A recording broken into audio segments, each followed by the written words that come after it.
The History of Fred C. Fischer Elementary School, an informative study by Thor Uranus. You go to school here every day, but how many of you really know the history of Fred C. Fischer? Have you ever seen this picture in the hallway? That's him, Fred C. Fischer. But do you know what's behind this school itself? I'll tell you. Billions of years ago, the Earth was formed, and that summer, man appeared on the planet. As soon as man was able to communicate, legends began to appear about a mythical place called Taylor. Around 1492, the early Egyptians wrote of a traveler who claimed to have visited Taylor. He was executed immediately. In the 1920s, Taylorites, as they were then known, unhappy with Europe and the Middle East, left the cradle of civilization in search of their mythical land.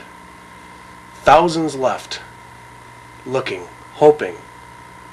They traveled by boat across the Atlantic Ocean, into the Great Lakes, up the Detroit River, until a storm wrecked their small craft. They ended up in what is now Wyandotte. They were hard times. For the warlike people of Wyandotte, angry with the strangers' tales of their mythical Taylor, drove them inland into strange new worlds.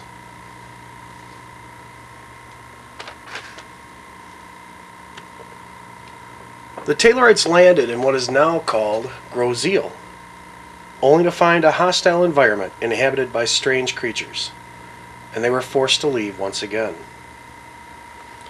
Onward to Melvindale, the Taylorites encountered the stupidest farmers in the world, unable to grow food, only flowers.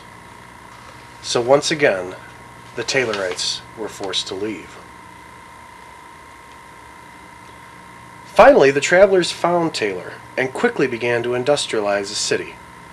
Tens of thousands of people poured into it.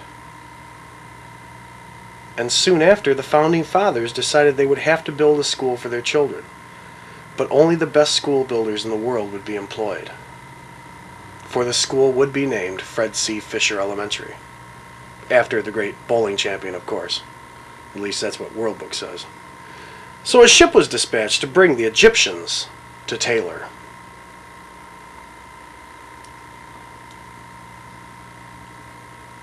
The Egyptians arrived in Taylor in 1945 to begin construction. 50,000 workers were hired to build what some would call the eighth wonder of the world.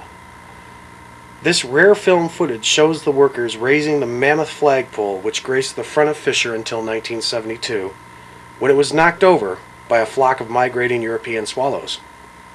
Construction of Fischer was completed in 1957.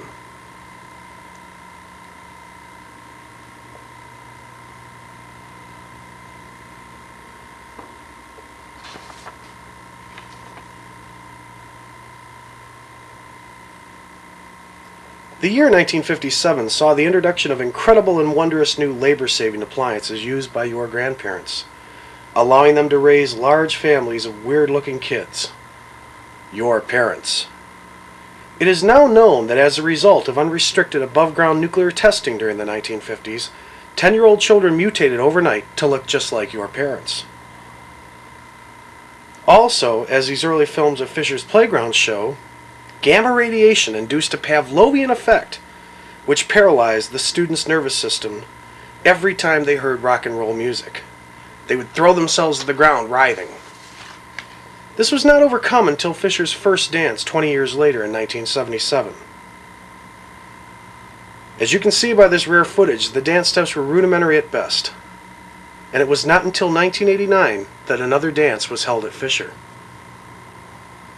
We're going to show you that dance, plus the carnival, a Christmas program, the 1990 dance, and the 1991 Valentine's dance. I hope you enjoy it. I'm Thor. See you in a little bit.